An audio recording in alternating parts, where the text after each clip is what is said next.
Hi friends, எல்லாரும் எப்படி இருக்கீங்க? எல்லாருமே நல்லா இருக்காங்க. மழைக்காலம் பனிக்காலம் வந்தாலே நிறைய பேருக்கு சளி இருமல் தொந்தரவு வந்துருங்க. இதுக்காக மருந்து மாத்திரை இதெல்லாமே சாப்பிடாம நம்ம வீட்டில் இருக்கிற பொருட்களை வச்சு சுக்கு மிளகு குழம்பு வச்சு சாப்பிட்டா போதுங்க. இருக்கிற சளி இருமல் தொந்தரவு எல்லாமே அட்டகாசமாக சரியாயிடும். அந்த ரெசிபி தான் இன்றைக்கி நம்ம செய்ய போகிறோம். எப்படி செய்கிறேன் நீங்களே பாருங்கள் வாங்க. இந்த குழம்பு செய்கிறதுக்கு நான் சட்டியில் தாங்க செய்ய போகிறேன். ஸ்டவ் ஆன் பண்ணிக்கிறேன். மண் சட்டியில் காரக்குழம்பு செஞ்சால் ரொம்ப டேஸ்ட்டாக இருக்கும். இதுக்கு ஃபஸ்ட்டு நம்ம கொஞ்சமாக எண்ணெயை விட்டுட்டு எல்லாத்தையும் வறுத்தெடுக்க போகிறோம். மிளகு பூண்டு சுக்கு நான் இடித்து வச்சுருக்கேன். சுக்கு நம்ம அப்படியே பயன்படுத்தக்கூடாது. கொஞ்சம் இடித்து நல்லா தட்டிட்டு அதுக்கப்புறமா தான் நம்ம மிக்சியில் போடணும். இல்லைனா மிக்சி ஜார் உடஞ்சிடும். நல்லா ஒரு இன்ச்சு நீளத்தில் 2 துண்டு எடுத்து வச்சுருக்கேன். இது இருக்கட்டும், நம்ம அரைக்கும் பொழுது சேர்த்துக்கலாம்.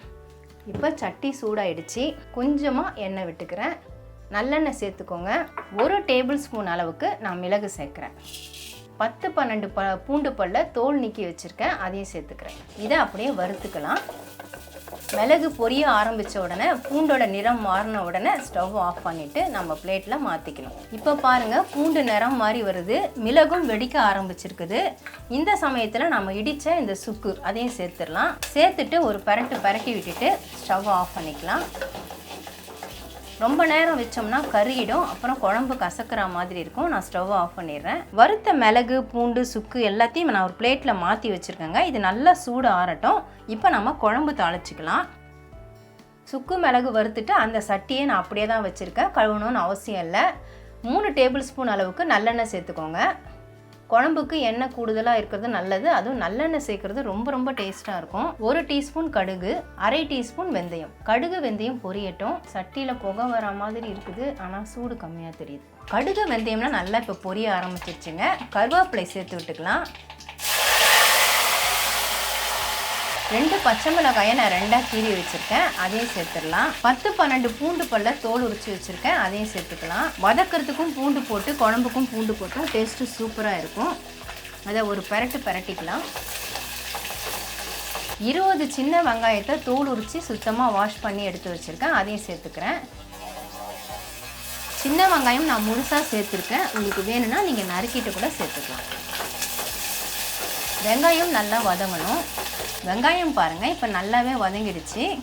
நான் 2 மீடியம் சைஸ் தக்காளியை மிக்சி ஜாரில் போட்டு அரைச்சி வச்சுருக்கேன், அதையும் இதில் சேர்த்துடலாம். தண்ணி சேர்க்கும் பொழுது இதிலே ஜாரில் கொஞ்சம் தண்ணி சேர்த்து நம்ம அப்புறமா சேர்த்துக்கலாம். இப்போ தக்காளி சேர்த்துட்டு நல்லா வதக்கி விட்டுக்கோங்க.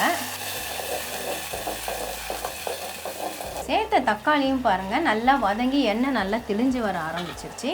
இப்போ ஸ்டவ்வை ஸ்லோ பண்ணிக்கோங்க.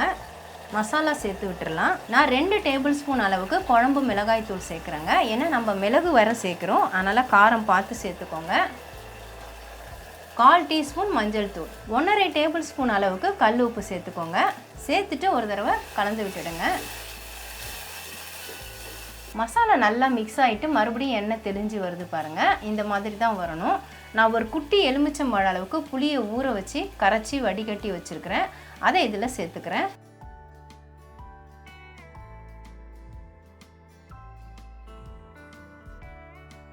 கூடவே கொஞ்சமாக கொத்தமல்லி தழையும் நம்ம சேர்த்துடலாம். கடைசியாக கொஞ்சம் சேர்க்கலாம், இப்போ கொஞ்சம் சேர்த்தோன்னா டேஸ்ட்டாக இருக்கும். சேர்த்துட்டு நல்லா கலந்து விட்டுடலாம். மிக்சி ஜாரில் நம்ம தக்காளி அரைச்சது தண்ணி கலந்து நான் வச்சுருக்கிறேன், அதையும் இப்போ சேர்த்துக்கலாம். பாருங்கள், நம்ம வேஸ்ட் பண்ணாமல் இந்த மாதிரி கலந்துட்டு சேர்த்துடலாம். இப்போ ஹை ஃப்ளேமில் வச்சுட்டு நல்லா கொதிக்க விடுங்க. கொதிக்கும் பொழுது உப்பு காரம்லாம் சரியாக இருக்கான்னு செக் பண்ணிக்கோங்க. குழம்பு இப்போ நல்லா கொதிக்க ஆரம்பிச்சிருச்சுங்க.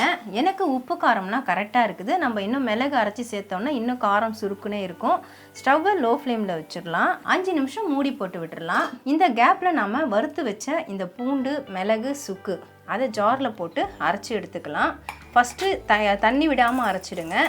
ஒரு சுத்த விட்டதுக்கு அப்புறமா தண்ணி விட்டு அரைங்க, அப்போ தான் நல்லா நைஸாக அரைப்படும்.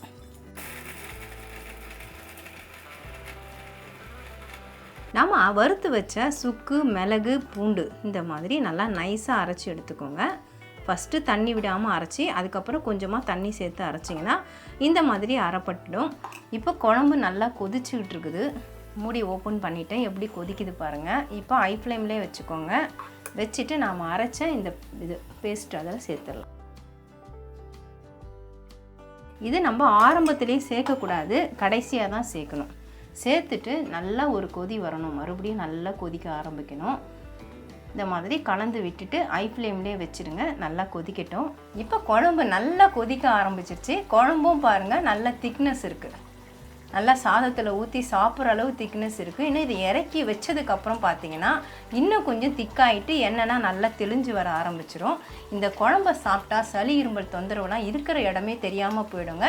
எனக்குமே அந்த பிரச்சனை இருந்தது. நானும் இந்த குழம்பு தான் செஞ்சு சாப்பிட்டேன், நல்ல எஃபெக்டாக இருந்தது. அதனால தான் இந்த வீடியோ நான் கொடுக்குறேன். இன்னொரு விஷயம் பார்த்தீங்கன்னா, இந்த குழம்புக்கு நம்ம வெங்காயம், தக்காளி, இந்த கொத்தமல்லி இதெல்லாம் நம்ம சேர்த்துருக்குறோம். காய்கறிகள் எதுவுமே சேர்க்கல. காய்கறிகள்லாம் சேர்க்கணுன்ற அவசியம் இல்லை. இப்படி செஞ்சு சாப்பிட்டாலே போகிறோம், அருமையாக இருக்கும். எக்ஸ்ட்ரா ஒரு பொடி சாதம் கொண்டான்னு சாப்பிட்ற அளவுக்கு இருக்குங்க. இப்போ குழம்பு நல்லா திக்காயிட்டு வந்துடுச்சு. கொத்தமல்லி சேர்த்துட்டு நம்ம ஸ்டவ் ஆஃப் பண்ணிக்கலாம். ஸ்டவ் ஆஃப் பண்ணதுக்கு அப்புறமாவும் இன்னும் குழம்பு கொதிச்சிட்டு இருக்குது. இதுதான் மண் சட்டியோடைய மகிமை. ஸ்டவ் ஆஃப் பண்ணிவிட்டு ஒரு 5 நிமிஷம் நான் அப்படியே விட்டுட்டேன். ஏன்னா நம்ம ஸ்டவ் ஆஃப் பண்ணதுக்கு அப்புறமாவும் குழம்பு கொதிச்சுட்டே இருந்தது. இப்போ பாருங்கள் அந்த எண்ணெய்லாம் அப்படியே தெளிஞ்சு வர ஆரம்பிச்சிருக்குது. நம்ம ஊற்றின எண்ணெய் மொத்தம் மேலே வரும். நம்ம அந்த குழம்பு ஆற தான் அந்த எண்ணெய் மேலே தெளிஞ்சு வர ஆரம்பிக்கும். அதை காட்டணும் தான் நான் கலக்காமல் இருக்கேன். எவ்வளோ திக்காக இருக்குது பாருங்கள் குழம்பு. நல்லா சூப்பராக தயாராக இருக்குது. வாசனை கமன்னு இருக்குது. நீங்களும் இதே மாதிரி இந்த சுக்கு மிளகு குழம்பை ட்ரை பண்ணி பாருங்கள். சளி, இரும்பல், தும்பல் இந்த தொந்தரவுகள் இருந்தால் உடனே சரியாயிடும். கண்டிப்பாக ட்ரை பண்ணி பாருங்கள். ட்ரை பண்ணி பார்த்துட்டு எப்படி இருந்ததுன்னு கமெண்டில் சொல்லுங்கள். அவ்வளோதான் ஃப்ரெண்ட்ஸ், ரொம்ப டேஸ்டியாக சுக்கு மிளகு குழம்பு நாம் செஞ்சிட்டோம். நீங்களும் ட்ரை பண்ணி பாருங்கள். இதோட இந்த வீடியோவை நான் முடிச்சுக்கிறேன். மறுபடியும் இன்னொரு வீடியோவில் உங்களை சந்திக்கிறேன். Bye guys. Bye.